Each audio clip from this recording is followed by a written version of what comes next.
जय सिया राम दोस्तों। नमस्ते, नमस्कार। एक बार फिर आपका हार्दिक स्वागत है मेरे YouTube चैनल देसी अमित में। और आपको यहाँ व्यूज़ मिलते हैं मार्केट से रिलेटेड या कुछ भी न्यूज़ या करेक्शन लेवल्स, बहुत सारी चीज़ें आपको मिलती है। Market, mutual fund, SIPs, commodities, सब कुछ चीज़ें आपको यहाँ मिलती है, मिल रही है और मिलती रहेगी आपको।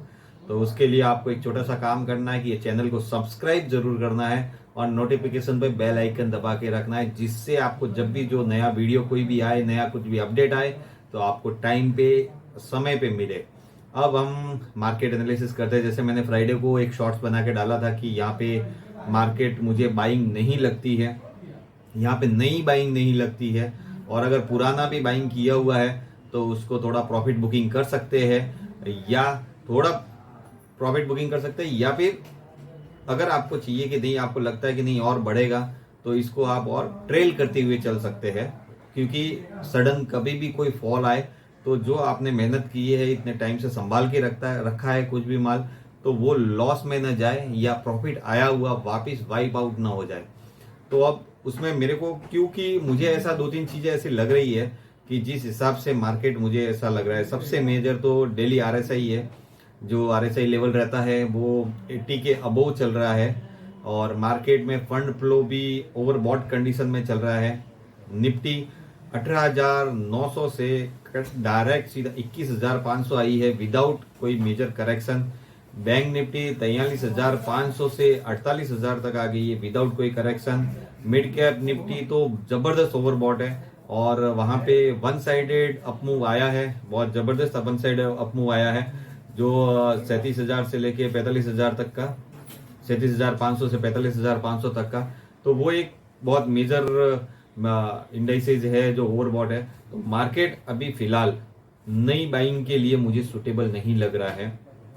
आप अपना प्रॉफिट जो है, और जो एक बात और मैं आपको बोल देना चाहता हूँ, जो 5 साल 10 साल का जिनका व्यू है, जिनका लॉन्ग टर्म व्यू है, वो तो बने रहे, टिके रहे। कोई उनको सोचने की जरूरत नहीं है, ना कोई उनको देखने की जरूरत है अपने स्टॉक्स को, वो बात एक अलग है। लेकिन जो लोग शॉर्ट टर्म के लिए जिन्होंने परचेज किया है, या जिन्होंने, मैंने जो वीडियो बनाया था 18,800 900 के टाइम पे बाइंग किया है, या अभी रिसेंट लेवल में उन्होंने बाइंग किया और कहीं भी मुनाफा बन रहा है, शॉर्ट टर्म ट्रेडर है, मीडियम टर्म ट्रेडर है, उनको यहाँ पे या तो प्रॉफिट बुकिंग करनी चाहिए, या 70 to 80% प्रॉफिट बुकिंग करनी चाहिए, या फिर सबसे बढ़िया तरीका रैली को, मतलब मजा लेने का, स्टॉप लॉस को ट्रेल करते चलो, 5-5 पॉइंट ऊपर चलाते चलो अपने स्टॉक्स को। तो जिससे क्या होगा कि कभी भी डाउनफॉल आएगा तो आप प्रॉफिट में आपका माल कट जाएगा। अब देखिए, मैं आपको दो तीन चीजें बताता हूँ। MCX, एक शेयर है MCX, उसका रिसेंटली हम क्वार्टर रिजल्ट देखेंगे तो लॉस में चल रही है वो कंपनी, लेकिन अब रिसेंट रन में वो 1300 से 3,000 तक, ऑलमोस्ट डबल 3200 तक पहुंच गई है। ट्रेंड, जिनका प्रॉफिट लिमिटेड प्रॉफिट है, लेकिन उसका मार्केट कैप 1 लाख करोड़ के ऊपर जा चुका है। और PFC, REC, जिनके प्रॉफिट्स अब तक उतने क्वार्टरली रिजल्ट में कंफर्टेबल है, बड़े हैं जरूर, लेकिन इतने भी नहीं बड़े कि स्टॉक्स डबल हो जाए। तो रिसेंटली जो ये मूव अभी फिलहाल महीने 1.5 महीने से चल रहा है, वो FII की बाइंग का मूव है। हमने, रिटेल इन्वेस्टर ने और हम लोगों ने, जब मंदी थी, जब मौका था, तब हमने नीचे में बाइंग किया था। FII उसके बाद में आए और उन्होंने कंटिन्यू बाइंग कर रहे हैं। जो इंटरेस्ट रेट के डिसीजन हुए, जो GDP डेटा जा रहे हैं, या जो फंड फ्लोज है, या इकोनॉमी के डेटा है, या इंटरनेशनल मार्केट चल रहा है, डाउ जोन्स और सब कुछ, वो सब अच्छा चल रहा है। क्रूड ऑयल नीचे आ रहा है, तो वो सब सेंटीमेंट ने मार्केट को बूस्ट करने का काम किया। लेकिन मार्केट कभी भी वन वे नहीं चलता है ऐसे। अगर वन वे चल रहा है तो कहीं ना कहीं कोई ना कोई दिक्कत है।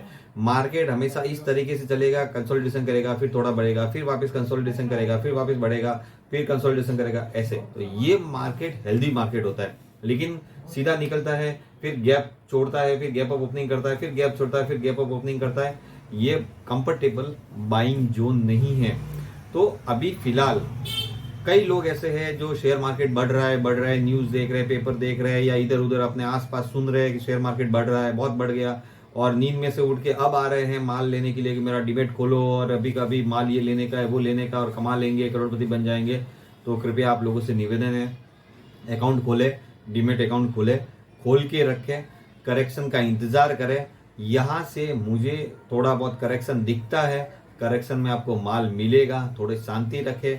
मार्केट हमेशा टाइम मांगता है, पेशेंस मांगता है, डिसिप्लिन मांगता है। ये अगर आपके पास में तीनों चीजें हैं तो ही आप मार्केट में टिक पाएंगे और लंबी रेस में चल पाएंगे, दौड़ पाएंगे। अगर बाकी इसके अलावा आप खाली सिर्फ शॉर्ट टाइम और लोगों की कई सुनी बातें और इधर न्यूज में और ये देख के आज मार्केट बूम में भाग रहा है, दौड़ रहा है, कमाने के चक्कर में अगर आप यहाँ पे आए हो तो कृपया करके अपनी कैपिटल को बचाए और वो किसी अपने दूसरे काम धंधे में लगाए।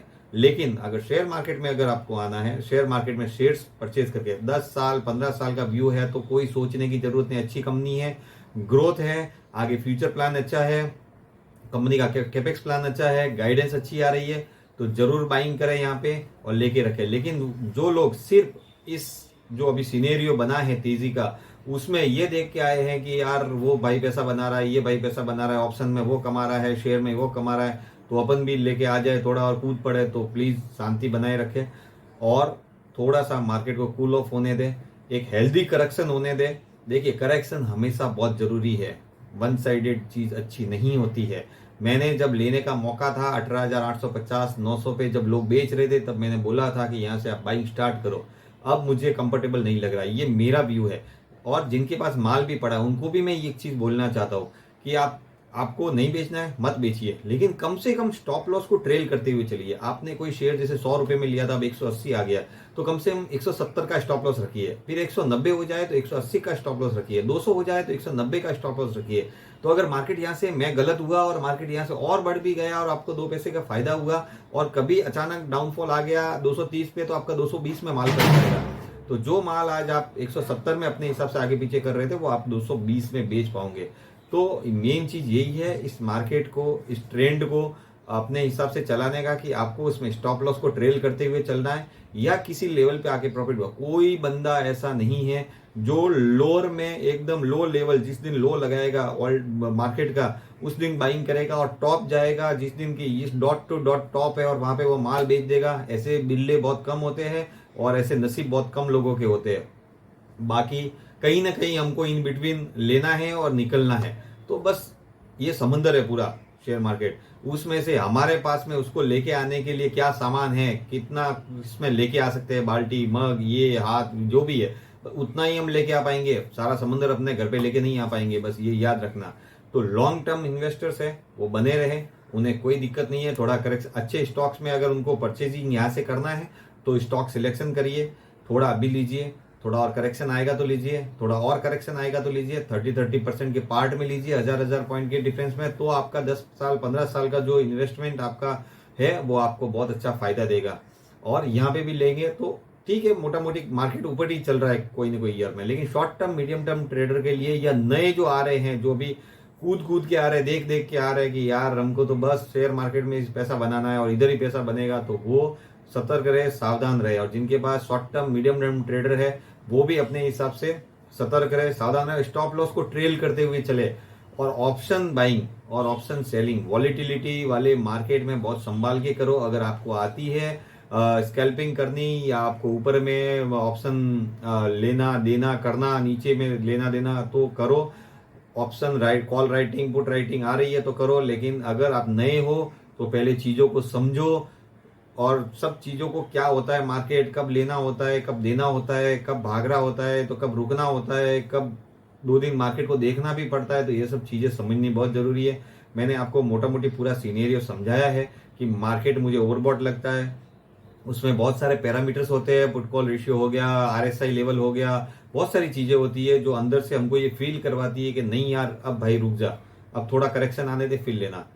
पहले आ रही थी मुझे 18,800 900 पे बाइंग का मुझे मूव लगा था, तो वहां पे मैंने बोला अब यहाँ पे मुझे नई बाइंग का मूव तो नहीं लगता है, पुरानी बाइंग भी शॉर्ट टर्म मीडियम टर्म पड़ी है, तो वो स्टॉप लॉस को ट्रेल करते चले या प्रॉफिट बुकिंग करते चले।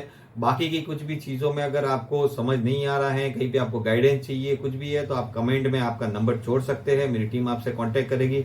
मेरे साथ जुड़ के मेरे चॉइस ब्रोकिंग की मेरे पास सब ब्रोकरशिप है, फ्रेंचाइजी। अगर आप मेरे साथ जुड़ के काम करना चाहते हैं तो लिंक मैं डिस्क्रिप्शन में डाल दूंगा, आप उस लिंक से जाके अकाउंट ओपन कर सकते हैं। कहीं पे भी दिक्कत आती है तो आप मुझे नंबर छोड़ सकते हैं, उस नंबर पे आपको कांटेक्ट किया जाएगा। तो यही सीनेरियो है पूरा, Nifty, bank Nifty, mid cap Nifty, और मुझे ये मिड कैप सेक्टर पूरा सब कुछ चीजें मुझे थोड़ी ओवरबॉट लग रही है। थोड़ा रुके, थोड़ा सांस ले, थोड़ा सा मार्केट को करेक्शन होने दे, फिर उसके बाद में कूदे, फायदा होगा। जहां पे भी लेना होगा मैं आपको बताऊंगा कि कहाँ पे बाइंग करना है। और ऐसा नहीं है कि हम ही अंतर्यामी, हमें ही सब कुछ पता चल जाएगा और हम ही पूरा सब कुछ सीख जाएंगे, समझ जाएंगे और हम ही सब कुछ करें। लेकिन एक मोटा मोटी जब भी आइडिया आएगा तो मैं आपको जरूर बताऊंगा कि कहाँ पे लेना चाहिए, कहाँ पे देना चाहिए। लेकिन इन लेवल पे थोड़ा सा थमना चाहिए, थोड़ा सा रुकना चाहिए। बहुत सारी कंपनियां ऐसी है जिनके क्वार्टरली रिजल्ट आप देखेंगे तो ठीक है, उनका अपमूव आया है, उनमें ग्रोथ आ रही है, लेकिन उस ग्रोथ के अगेंस्ट में कंपनी के शेयर डबल ट्रिपल हो चुके हैं। वो जस्टिफाई नहीं करता है शेयर मार्केट को, यहाँ पे वो वैसा वाला काम नहीं है। तो मार्केट में इंटरनल बहुत सारे फैक्टर चलते हैं जिस वजह से ये इतने बड़े बूम आते हैं, बड़े पैसा आता है, बड़े लोग अपने हिसाब से बड़ी बाइंग करते हैं। लेकिन हम लोग जो छोटे छोटे इन्वेस्टर है, जो 10,000 20,000 50,000 लाख 2 लाख 5 लाख डाल के हम अपना इन्वेस्टमेंट करते हैं, उनको बहुत सोच समझ के अपना पैसा लगाना होता है, क्योंकि ये हमारी मेहनत का पैसा होता है, मेहनत की गाड़ी कमाई होती है, जो हम सुबह भागते हैं, शाम को लेट कर आते हैं, परिवार को समय नहीं दे पाते और वो पैसा कमाते हैं। वो वाला पैसा हम यहाँ पे लगाते हैं और वो अगर डूब जाए या अगर डाउनफॉल में चले, नेगेटिव रिटर्न दे रहा हो तो बहुत अच्छा नहीं लगता है। तो बस मेन यही है कि मनी प्रोटेक्ट रहेगी, अपने पास में पैसा रहेगा तो जब गिरावट आएगी तब हम माल ले सकते हैं। अपने पास में नहीं रहेगा और कहीं फंसे हुए रहेंगे तो मौका आएगा तो हम नहीं ले पाएंगे। तो मोटा मोटी पूरा सब कुछ है कि थोड़ा रुके, थमे, थोड़ी चीजों को सेटल होने दे, लेवल आएगा तभी। जो मीडियम टर्म शॉर्ट टर्म है उनको भी मैं बाइंग के लिए बोलूंगा, लॉन्ग टर्म वालों के लिए भी बाइंग बोलूंगा। ऑप्शन के लिए F&O में भी अगर आप काम कर रहे हो, फ्यूचर एंड ऑप्शन, और कमोडिटी में भी अगर आप काम कर रहे हो, मैंने सिल्वर 78,000 पे सेल करवाई थी, 71,000 पे बाइंग करवाई थी। जिंक, नेचुरल गैस मैंने 196 95 पे बाइंग करवाई थी, 210 चल रही है। क्रूड ऑयल ऊपर में सेल करवाया था। तो ये सब चीजें रेगुलर चल रही है और अपडेटेड रहती है। तो आप साथ में जुड़ के काम करना चाहते हैं तो मैंने आपको पहले भी बोला, आप नंबर डाल सकते हैं और मुझसे कांटेक्ट कर सकते हैं, मैसेज कर सकते हैं। और बाकी की चीज़ों के लिए आप मेरे यूट्यूब चैनल देसी अमित के साथ जुड़े रहे। चैनल को सब्सक्राइब करना ना भूले और अपने आस पास पड़ोस, घर परिवार, यार दोस्त, जहाँ पे भी स्मार्टफोन आपको दिखता है उसमें यूट्यूब पे जाकर देसी अमित चैनल को सब्सक्राइब तो जरूर करना ही करना है। और जिनको वेल्थ क्रिएशन करना है वो मेरे चैनल को लाइक, सब्सक्राइब और नोटिफिकेशन ऑन करके रखे। मेरा यूट्यूब चैनल है YM वेल्थ क्रिएशन, आप उसमें जुड़ के भी आप डेली अपडेट्स रह सकते हैं। बाकी मेरे साथ जुड़ के आप काम करना चाहते हैं तो उसके लिए भी आपका स्वागत है।